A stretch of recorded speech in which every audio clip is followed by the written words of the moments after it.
안녕하세요. 오늘 저녁은 봉사와 도움의 축복이라는 제목으로 말씀을 드리겠습니다. 먼저 하나님의 말씀 마태복음 23장 11절을 찾아서 읽겠습니다. 너희 중에 큰 자는 너희를 섬기는 자가 되어야 하리라. 예수님께서 이 말씀을 하셨습니다.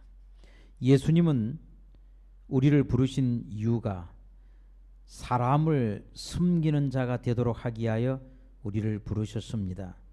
그런데 보통 사람들은 자신이 섬기는 자가 되기를 원하기보다는 다른 사람들이 자기를 섬겨주기를 바라고 있습니다. 대부분의 사람은 섬기는 자세로 행동하면 불이익을 받는다고 생각합니다.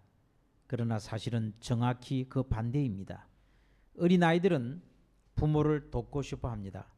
그 도움이 더 많은 일거리를 만들지라도 부모가 그 도움을 기쁘게 받아들이는 것이 왜 좋은 일일까요? 그 도움과 봉사를 통하여 그 아이의 실질적이며 정신적인 능력들이 자라나기 때문입니다. 흔히 그 아이들의 봉사 도움의 첫 결과물은 좀 별로일지도 모르겠어요. 그러나 그 아이는 자신이 해낼 수 있는 모든 일에 대하여 기뻐합니다. 그 아이가 더 자주 도와줄수록 그 결과들은 더 좋아질 것입니다. 그리고 그 어린아이가 그의 부모에게 실제적으로 도움이 되는 날이 훌쩍 다가올 것입니다. 아이는 기술을 습득한 것입니다. 그리고 아이가 많은 다른 영역에서 도울 수 있도록 허락받게 되면 그는 유능한 사람으로 자라게 될 것입니다. 우리의 모분이신 예수님은 섬기려 하고 자기 목숨을 많은 사람의 대속물로 주려고 이 땅에 오셨다고 마태복음 20장 28절에 분명히 우리에게 말씀하고 있습니다. 예수께서는 왜 그분의 고난의 침례 전에 세종 예식을 행하셨을까요? 그때까지도 제자들은 예수님의 생애, 곧 이타적인 성김의 생애를 본받아야 한다는 것을 여전히 이해하지 못하고 있었습니다. 이 마지막 유월절 만찬에서 예수님은 그들의 정신과 마음에 영원히 새겨주시려고 한 가지 예정으로서 그분의 가르침을 반복해 주셨습니다.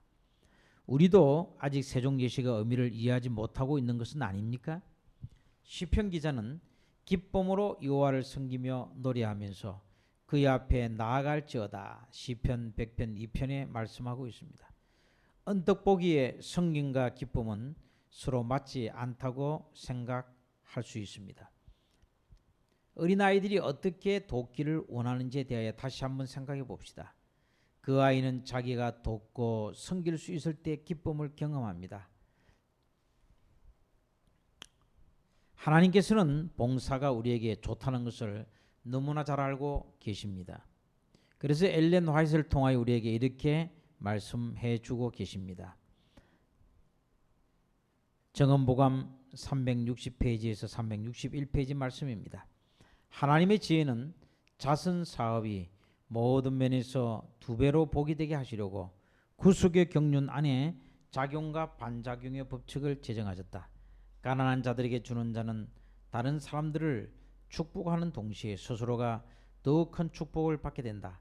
하나님께서는 사람의 도움 없이도 죄인을 구원하시는 당신의 목적을 달성할 수 있으셨다. 그러나 그분은 인간이 자아부정과 자선심을 개발할 수 있는 이 큰 사업의 한 부분을 맡아 행하지 않고서는 행복할 수 없음을 하셨다.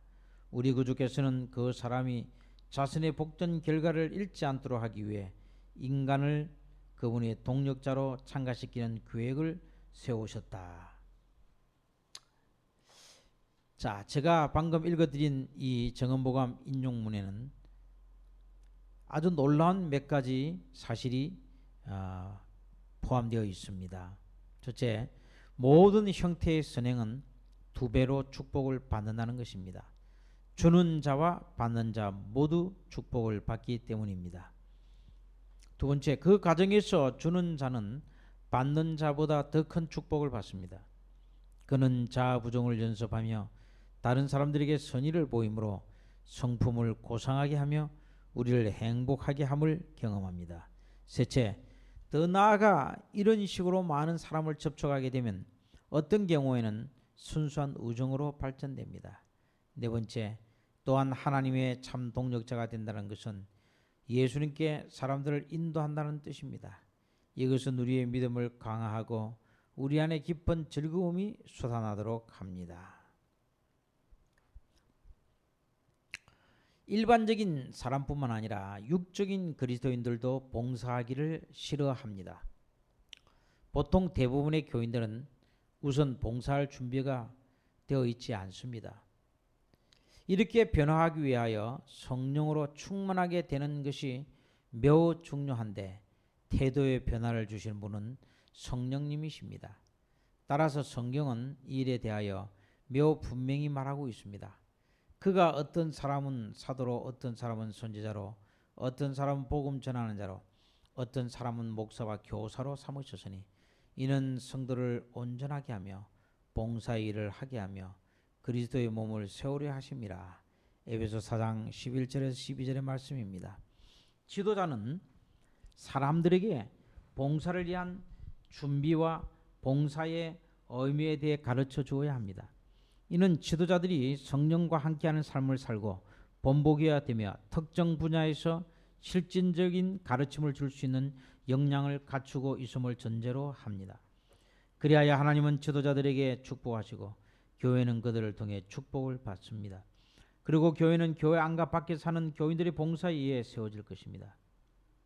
섬김과 베풀기와 도움은 축복받는 활동이라는 것을 보여주는 성경의 여러 가지 성경 구절들이 참 많이 나옵니다. 대표적인 것 몇 성경 구절을 말씀드리겠습니다.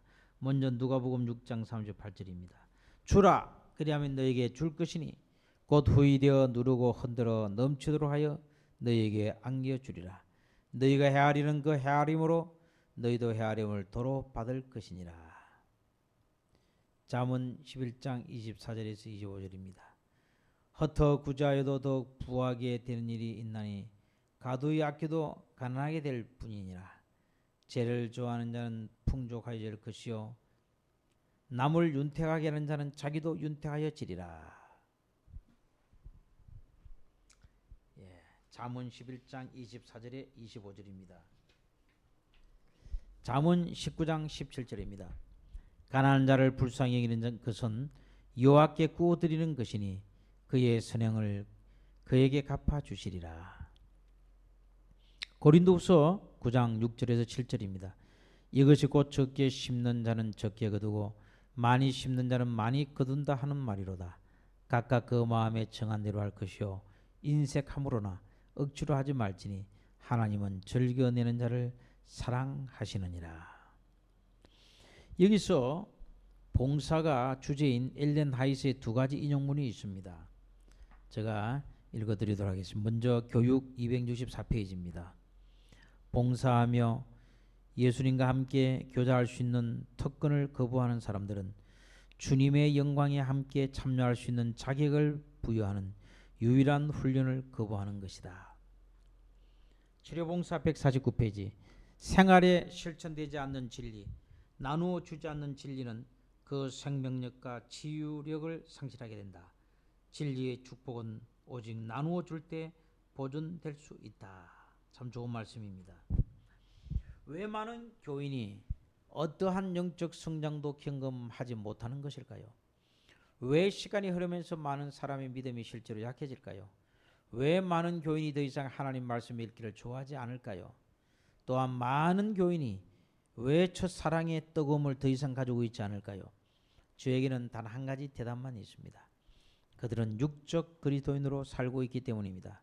그들이 예수님과의 관계를 등한히 하고 있기 때문에 위에 언급된 모든 부정적인 결과가 나타납니다. 예수님과의 강한 사랑의 관계는 이기주의에서 우리를 보호하며 우리에게 다른 사람에게 봉사하려는 동기를 줍니다. 그 결과로 우리는 축복을 받습니다. 애초에 이것은 우리가 교회에서 최대한 많은 활동을 해야 한다는 의미가 아니라 이 활동들이 성령의 인도를 받아야 한다는 뜻입니다. 그런 경험을 하려면 예수께서 성령을 통하여 우리 마음 가운데 거하셔야 합니다. 불행하게도 많은 그리스도인이 이를 온전히 이해하지 못합니다. 그들은 하나님께 자녀로 받아들여지기 위하여 교회에서 활동적이 되어야 한다고 생각합니다. 그러나 사실은 정반대입니다. 하나님의 참 자녀는 그분께 대한 사랑과 감사로 인해 어떤 일이든 즐겨 행합니다. 동시에 성령과 함께하는 삶은 그에게 동기도 부여할 것입니다. 하나님께서는 모든 사람에게 하나의 직무 혹은 여러 가지 직무를 맡기고자 하십니다. 우리가 그분의 봉사 사업에 우리를 쓰시도록 요청할 때 그분은 우리의 직무를 보여주실 것입니다. 우리 각자는 스스로 자신을 시험해 보는 것이 중요합니다. 나는 거듭난 그리스도인이며 나는 예수 그리스도 안에 있나요?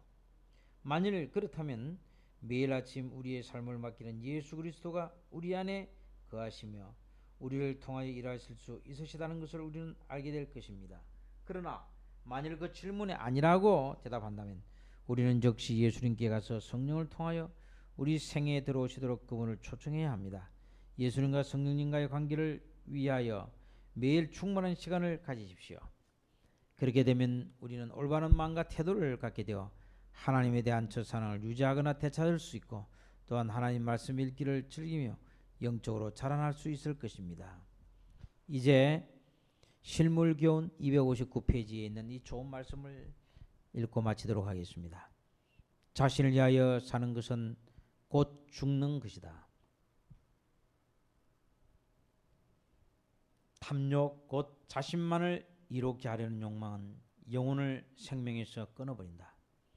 자기가 가지려 하고 자기 앞으로 끌어모으려 하는 정신은 사탄의 정신이다. 반면에 다른 사람 유익을 위하여 나눠주려 하고 자기를 희생하려는 정신은 그리스도의 정신이다. 그러므로 주께서 상가 모든 탐심을 물리치라. 사람의 생명이 그 소유에 넉넉한 데 있지 아니하니라 는 말씀을 우리에게 주고 계십니다. 여러분, 이 봉사 대단히 중요합니다. 섬김 대단히 중요합니다. 예수님은 우리를 위하여 섬기는 자가 되고 십자가에 못 박혀 죽게 하여 이 땅에 사람이 되어 오셨습니다. 이 예수님의 겸손의 정신을 본받아서 날마다 우리 마음을 겸비케 하고 봉사에 매진하는 성도들이 되기를 바라면서 말씀을 마칩니다.